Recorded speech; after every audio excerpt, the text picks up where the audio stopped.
first think of tartan, I think of Scotland. Authenticity. Families, ancestors. The Highlands. I think a New Year. Pride. Traditional dress of the guy, they have like a skirt. Family. Biscuits. Punk. Politics. Permanence. Style. Part of our culture, it's part of our heritage. It's just a great story. This is a film about tartan, you know, a fabric that's been woven into history in cinema as well as fashion. Now, tartan is a fabric that's steeped in history and tradition, and it's left an indelible mark on the cultural landscape, transcending its origins as a Scottish textile to become a symbol, a global symbol of heritage and style. And in this exploration, we're going to delve into the backstory of tartan, its cultural presence in major films such as Highlander, Braveheart, James Bond movies, and its influence in designer fashion, especially in the works of people like Alexander McQueen, Vivienne Westwood, Japanese designers and streetwear creators. It's a remarkable story for a humble bit of cloth.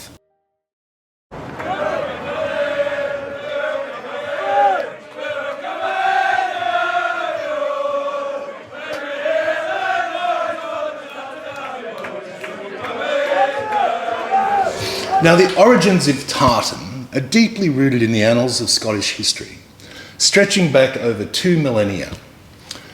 The earliest remnants of tartan fabric have been discovered in archaeological sites dated back to the Iron Age, with the oldest known sample on the planet in a Celto-Germanic grave in Hallstatt, Austria, which dates back to some 300 years BC.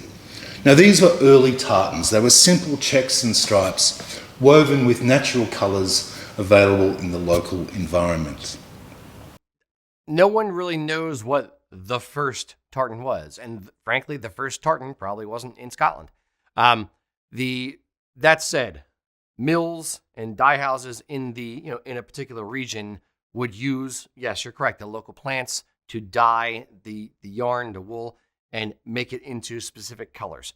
The tartans kind of originally started out as regional things. It would be just a generic pattern. It didn't, Moses didn't come down from the mount and say, here you go, here are the clan tartans, go forth and be clannish. It kind of evolved over time. So it was a mill who used specific colors because that's what they could get locally. And then they would weave a pattern or two pattern or whatever they thought was, commercially viable to weave. And the people who lived in that area would buy from that mill, and that would be the tartan that they would have.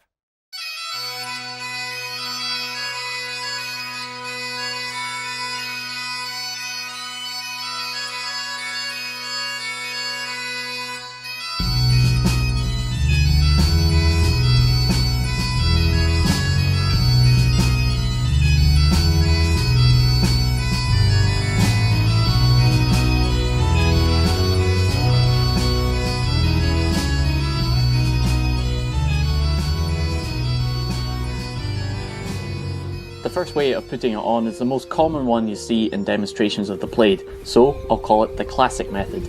Here you lay out your plaid flat on the ground and fold your pleats till you have a 4 legs distance of cloth either side of the gathered fabric. You then pass a belt or sash under the folds, lay on it so the pleats are just above your knees, and wrap the ends of the cloth evenly around you and secure around your waist with the belt. This method is great for when you're first learning and to demonstrate the gathering of the pleats, but it's not very practical on uneven or dirty ground, so it's difficult to do in the field. The next method is the standing method, where you stand holding the long edge of the cloth and fold the pleats with one hand and hold them together with the other. Then, by draping the plaid over your back, with practice you can wrap it around you and put on the belt. This method is much more practical in the field and can be faster, but it takes practice to do, and the pleats never look as neat as the classic method. The final method is you can customize your plaid by adding belt loops or drawstring along the line of your waist, so you can simply pass your belt through the loops and gather the pleats and hold it all in place. This is the most practical method for keeping it all together to transport when you're not wearing it, and it's easier to do with limited space compared to the classic method. But now it's tailored to only fit one size of person, and it's still not as practical as the standing method in some situations. Whatever way you gather the pleats or belt it, you should now look like this, and we can now look at the different configurations of wearing it. The first one I call the pockets and tail. Here you take a corner of the plaid in front of you, gather a small fold, and tuck it in the belt behind you. Repeat for the other side. This gives you two large pockets in front, perfect for storing hats and gloves or dry tinder, and leaves a tail of fabric hanging down behind. Tartan, many years ago, would have been a tartan which was more to do with the district or the region that the family perhaps lived. And that's because they were only able to get colours from local plants, and they'd be woven by a local tradesperson, if you like, a weaver, on an old loom of some description. So they would just be colours that were really to do with the region. And you'd probably find that lots of families might have worn similar colours.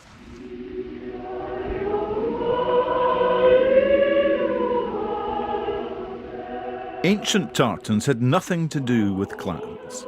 They were loosely associated with Highland regions and a Highland lifestyle that lowlanders, whose choice of fabric was limited to the simple shepherd check or lowland drabs, tended to be rude about. Highlanders were seen as primitive, lawless, Gaelic-speaking cattle rustlers. They wore their tartans as a single piece of cloth, the Brecon fail or grape kilt, belted at the waist and pinned over the shoulder. However, it was during the medieval period that tartan began to evolve into the distinctive pattern we recognise today. The interplay of horizontal and vertical bands of multiple colours, resulting in intricate and varied patterns, became synonymous with the clans of Scotland. Each clan developed its own unique tartan, serving as a visual emblem of a familial allegiance and heritage.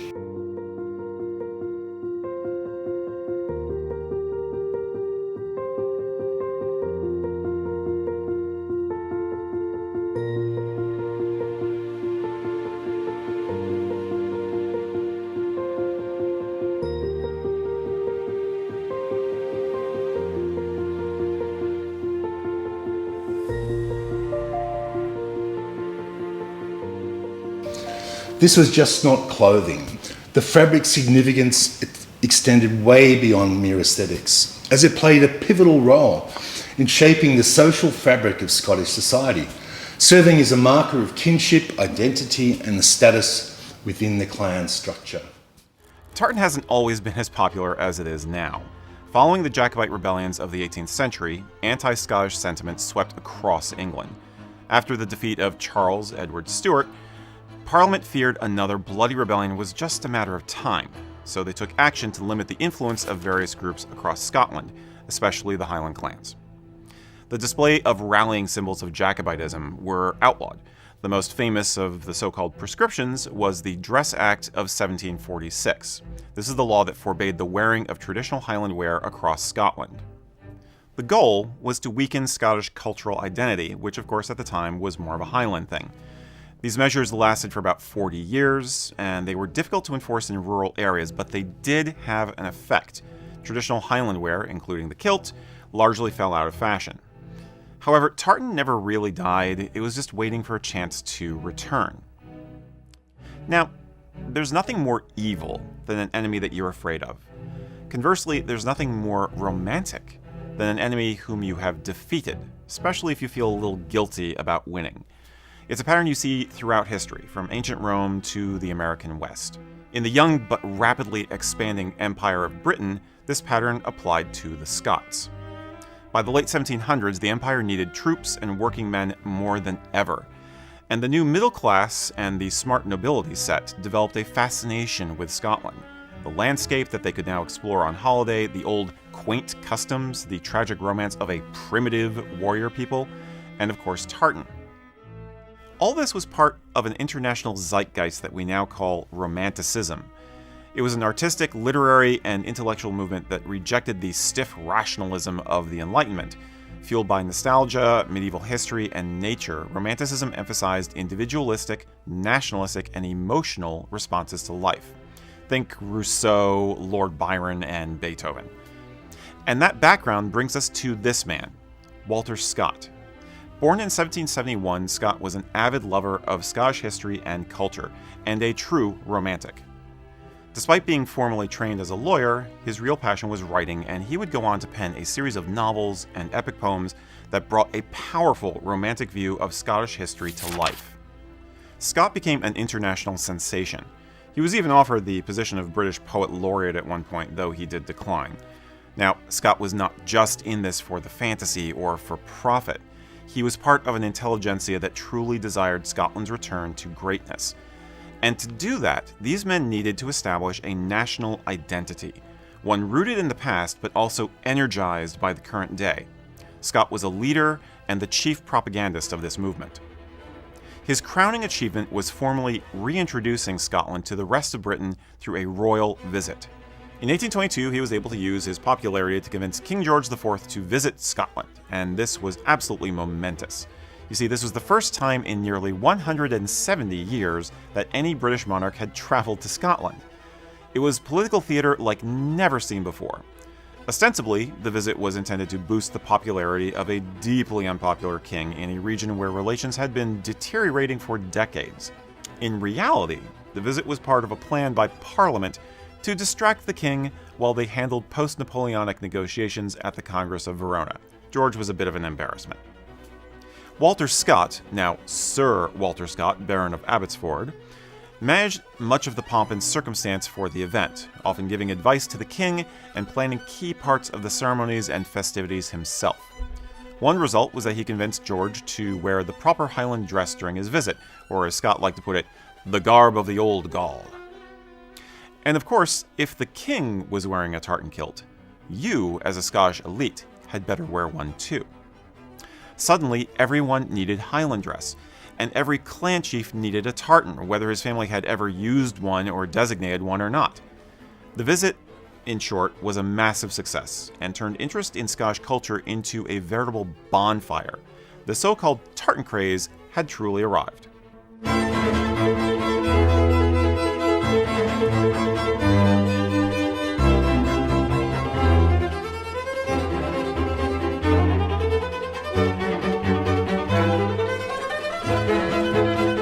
Now that it was safe, acceptable, and fashionable, tartan and Scottish culture became symbols of pride for the British Empire.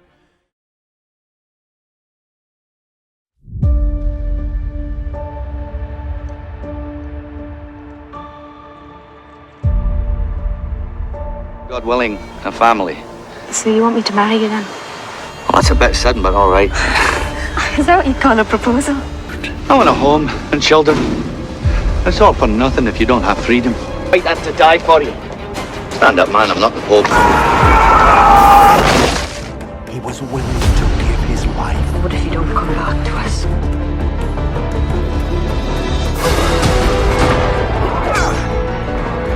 I will have justice. What have they done with you? Who are you? Bond. James Bond. What does the club secretary have to say? Oh, nothing, Mr. Bond. I own the club. Attention!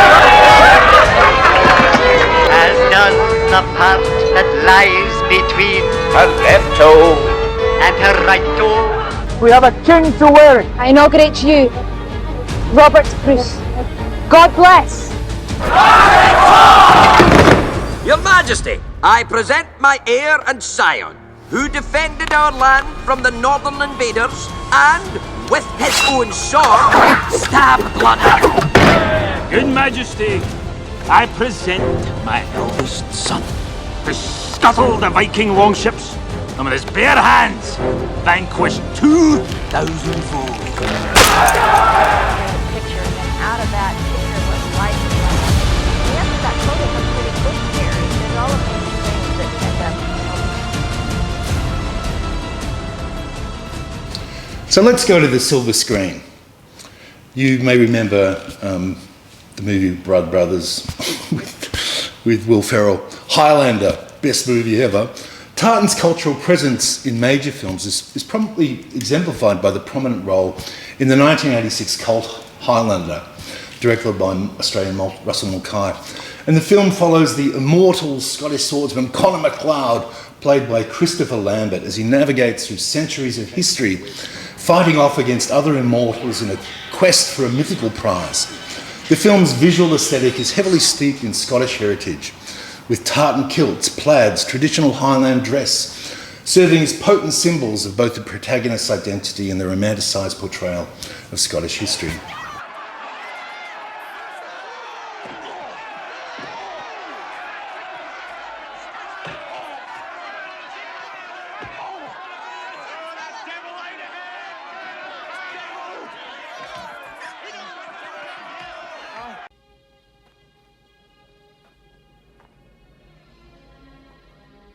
You must learn to conceal your special gift and harness your power until the time of the gathering. The juxtaposition of the ancient and the modern is a recurring theme throughout the film, and tartan serves as a tangible link to the protagonist's past, grounding him in the rich tapestry of Scottish tradition.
So now it ends.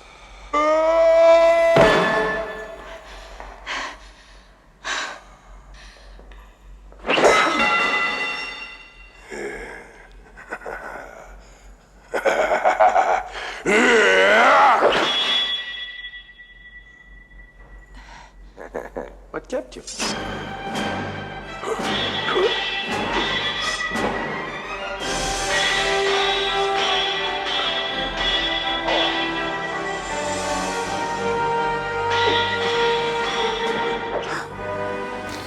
The iconic scenes of sword fights on misty Highland moors and the haunting strains of bagpipe music further underscores the film's evocative use of tartan to weave a sense of cultural identity and historical,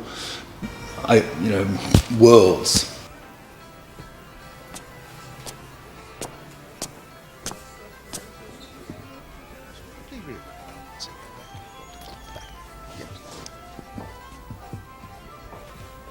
May I help you, sir?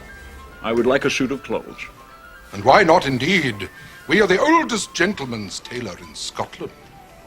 Well then, I've come to the right place, since I am without a doubt the oldest gentleman in Scotland. Well, if you say so, sir. Well, let's get started. I have a long journey ahead of me and limited time. I'm afraid sir still doesn't understand. A suit may take several weeks to complete. I'm afraid Sir damn well does understand. And Sir would like his suit of clothes by 3 o'clock.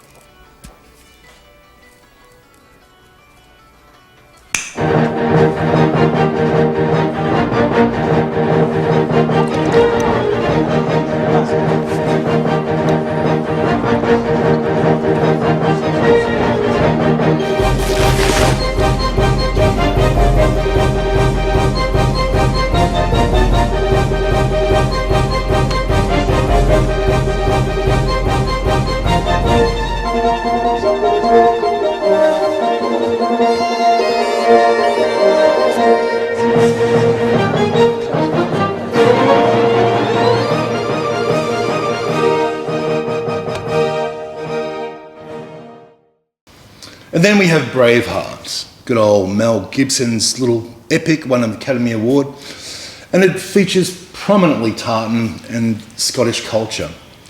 Braveheart was released in 1995, and it recounts the life of Scottish warrior and patriot William Wallace. The film's sweeping cinematography and meticulous attention to historical detail presents a depiction of medieval Scotland with tartan-clad warriors and the stirring sight of the saltire, Scotland's national flag fluttering in the wind. Well, we didn't get dressed up for nothing. Mornay, Lachlan Craig.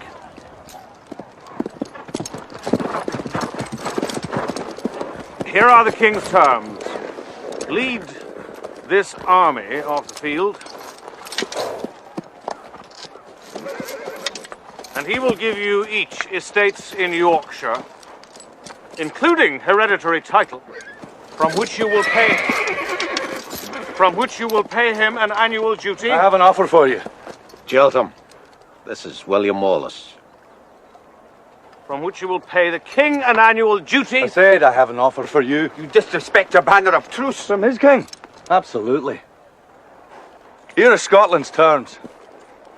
Lower your flags and march straight back to England, stopping at every home you pass by to beg forgiveness for 100 years of theft, rape and murder. Do that and your men shall live. Do it not, and every one of you will die today.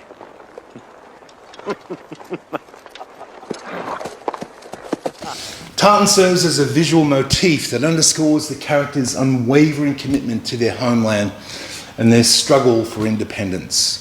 The distinctive patterns of tartan became emblematic of the clan's unity and resilience in the face of adversity and tyranny by the British overlords, encapsulating the spirit of Scottish identity and heritage. Sons of Scotland, I am William Wallace. William Wallace is 7 feet tall. Yes, I've heard. Kills men by the hundred. And if he were here, he'd consume the English with fireballs from his eyes and bolts of lightning from his arse. I am William Wallace. And I see a whole army of my countrymen here in defiance of tyranny. You've come to fight as free men. And free men you are. What will you do with that freedom? Will you fight? Fight against that? No! We will run! And we will live. Aye. Fight and you may die. Run and you'll live. At least a while. And dying in your beds many years from now, would you be willing to trade all the days from this day to that for one chance, just one chance, to come back here and tell our enemies that they may take our lives, but they'll never take our freedom!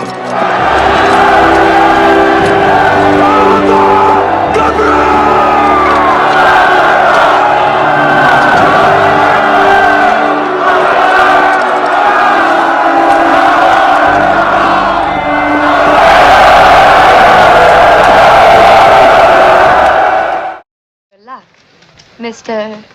Bond. James Bond. Who are you? Bond. James Bond. Who are you? My name is Bond. James Bond. My name's Bond.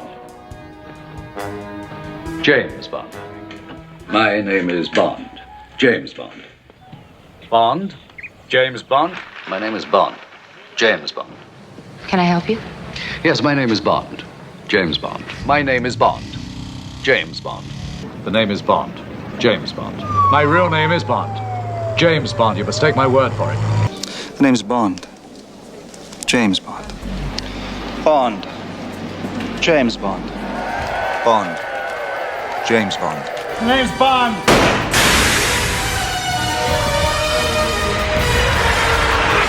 James Bond. Bond. James Bond. The name's Bond. James Bond. Bond. James Bond. Bond. James Bond. And then we have James Bond and the influence of Tartan, which would extend beyond the historical epics to the realm of contemporary cinema, making a notable appearance in James Bond's film Slightly series. reminiscent of a 34 Mouton. Then I must add it to my cellar. You live well, Scaramanga. At $1 million a contract, I can afford to, Mr. Bond. You work for peanuts. A hearty well done from Her Majesty the Queen and a pittance of a pension. Apart from that, we are the same. To us, Mr. Bond, we are the best. There's a useful four-letter word, and you're full of it. When I kill, it's on the specific orders of my government. And those I kill are themselves killers. Oh, come, Mr. Bond. You disappoint me. You get as much fulfillment out of killing as I do, so why didn't you admit it? I admit killing you would be a pleasure. You should have done that when you first saw me. In Skyfall in 2012, directed by Sam Mendes, a pivotal scene unfolds in the Scottish Highlands, where Bond's ancestral home, Skyfall Lodge, comes under siege. The iconic landscape of mist-shrouded hills and craggy peaks provides a dramatic backdrop for the film's climax, while the traditional attire of the estate's gamekeeper, Kincaid, adorned in a tartan scarf, further underscores the film's homage to Scottish heritage. Still alive. It's nice to see you, too. This is Kincaid. Gamekeeper here since I was a boy. Pleased to meet you, Emma. Mr. Kincaid. You're a tad late. They've sold the place when they thought you were dead. Seems they were wrong. What are you doing here? Some men are coming to kill us. We're going to kill them first. Then we'd better get ready. Do we still have a gun room? Ah.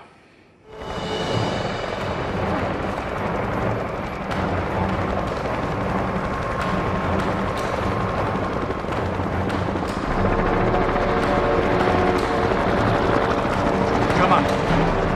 This way.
And then moving over to the world of designer fashion, one has to look at Alexander McQueen and his legacy. And the influence of tartan extends way beyond the silver screen, permeating the world of Alexander McQueen in high fashion. Few designers have embraced the evocative power of tartan more fervently than the late McQueen, renowned for his avant-garde approach to fashion and his unapologetic embrace of British history. McQueen often incorporated tartan into his collections, reimagining the fabric in ways that challenge conventional notions of beauty and tradition. One of McQueen's most iconic creations, featuring tartan, was his Highland Rape collection, unveiled in 1995. This controversial and deeply personal collection explored the themes of historical trauma and violent subjugation of Scotland, with models adorned in torn and tattered tartan garments that evoked a haunting narrative of defiance and resilience.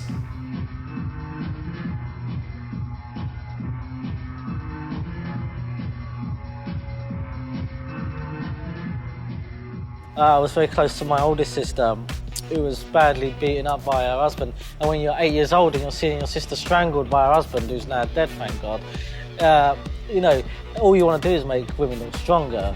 I personally was amazed to find that we had the tape of the show we're about to see, which is from fall 1995, mainly because the Highland Rape is one of those fashion shows that has become so legendary you sort of doubt that it ever existed. This show was his fourth show, and if I remember rightly, in those days, he wasn't really even making clothes to sell. You know, you didn't actually see these clothes hanging in stores. This was an image-building exercise. The story he was inspired by for this particular collection related to an incident in the mid-18th century when the English army committed an act of what was essentially ethnic cleansing. So McQueen's models were battered and bruised and their clothes were torn, and that definitely contributed to the very controversial nature of the show at the time. It looked like he was treating women as objects. That was an accusation that came round and around quite often with him. No, they couldn't be further away from the truth. If people do say I portray women like that, it's because I want to portray the way the society still sees women in some ways, not the way I see women. You know, my sisters are very strong now. They're very all independent women, and you know, I love them dearly. I'm never. You know, that really pissed me off actually, being called a misogynist, because you know I'm a Nancy.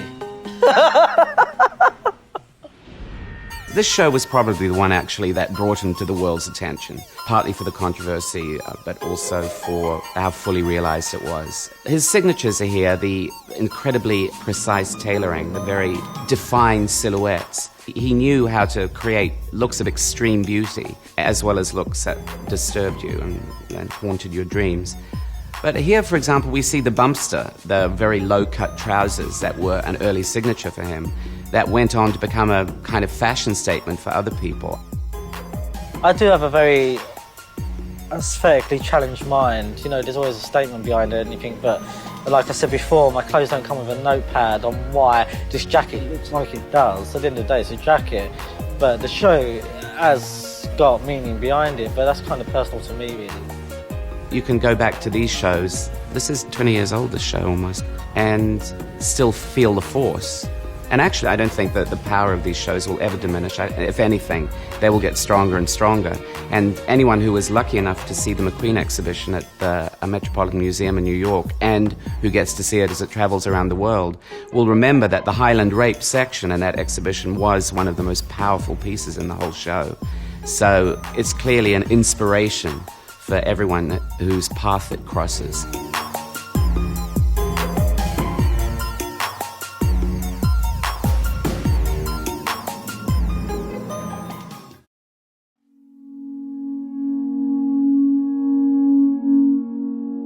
I think what makes Alexander McQueen unique is that you can see, even if you don't really like fashion, you can see the genius and the artistry. You can spot an artist a mile away. He was hugely talented. He seemed to be able to cut clothes. It was almost a second nature. It wasn't really difficult for him. It seemed very easy.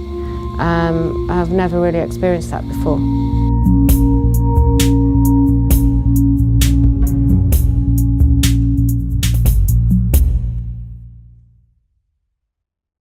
My uncle was born Lee McQueen, but obviously known to the world as Alexander McQueen, a fashion designer. Lee grew up in Stratford. Me and my brother used to play around the flats where he used to sit and watch the birds. And I used to spend a lot of time watching him draw, and Lee was into all that kind of rave scene. And that was kind of his life back then. Every piece, it's kind of like a moment in time in Lee's life. Each piece is like demonstrating Lee's dreams and nightmares. It really is a look into Lee's soul. What made Lee unique as an artist? I think is his ability to clearly see an idea and know how to translate that to people. Even if people didn't get it, it still resonated probably within them.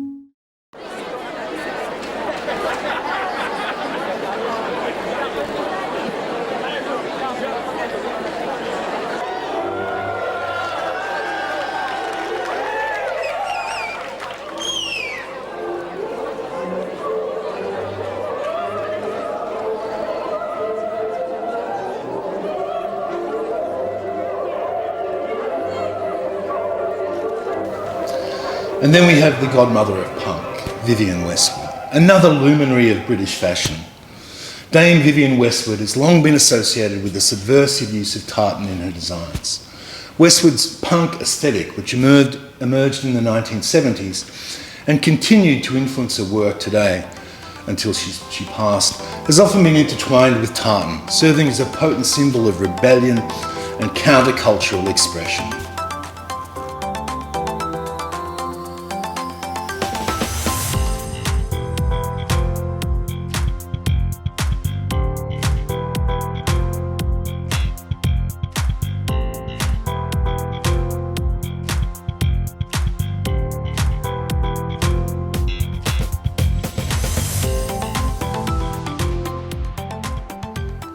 Westwood's Pirate collection, presented in 1981, featured tartan as a central motif, juxtaposing traditional Scottish patterns with an anarchic, do-it-yourself sensibility.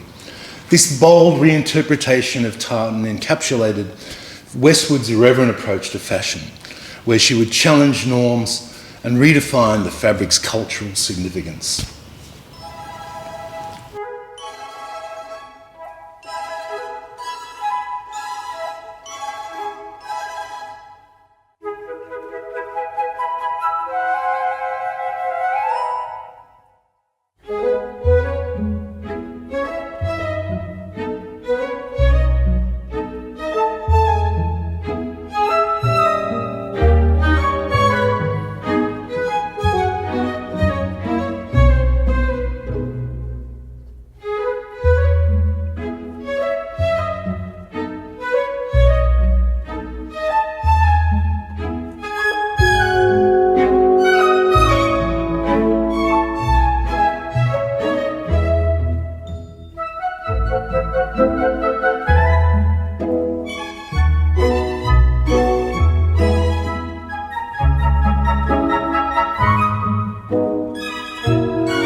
And then we take tartan to the land of the rising sun, where the Japanese designers and streetwear designers have long had a fascination with tartan.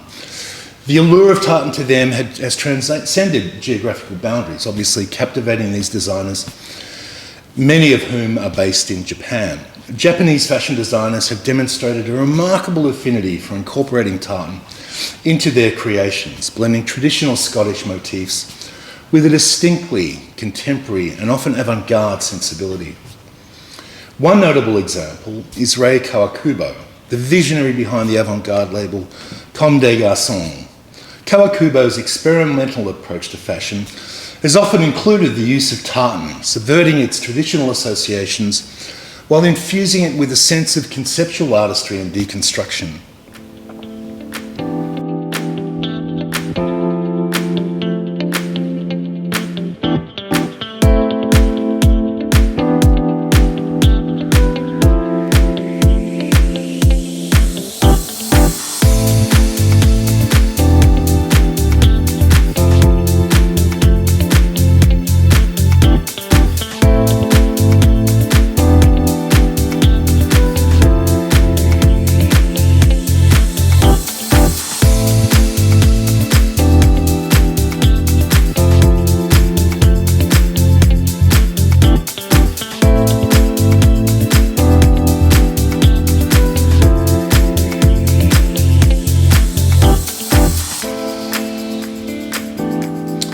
And in the realm of streetwear, tartan has also found a prominent place, embraced by a new generation of designers who have reimagined the fabric within the context of urban culture and subcultural aesthetics.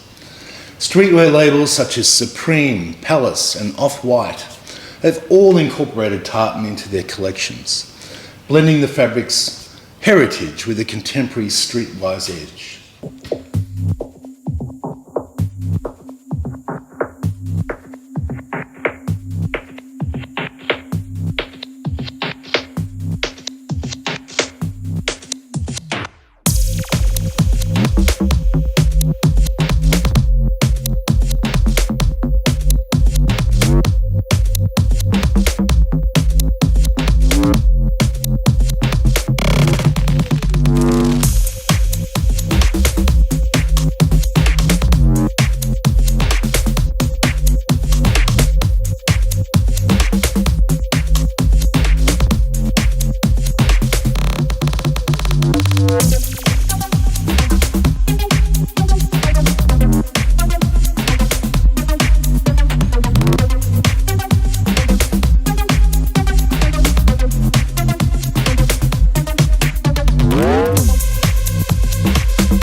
So, whether you own a kilt or you don't own a kilt or you come from a Scottish family, tartan, with its storied history, enduring presence in cinema, influential role in designer fashion, embodies the intersection between tradition, innovation, heritage and rebellion. And that's a mighty mix, a mighty cocktail of different kinds of forces and passions. From the ancient clans of Scotland to the runways of Paris and the streets of Tokyo, Tartan continues to captivate and inspire, weaving a narrative that transcends time and place.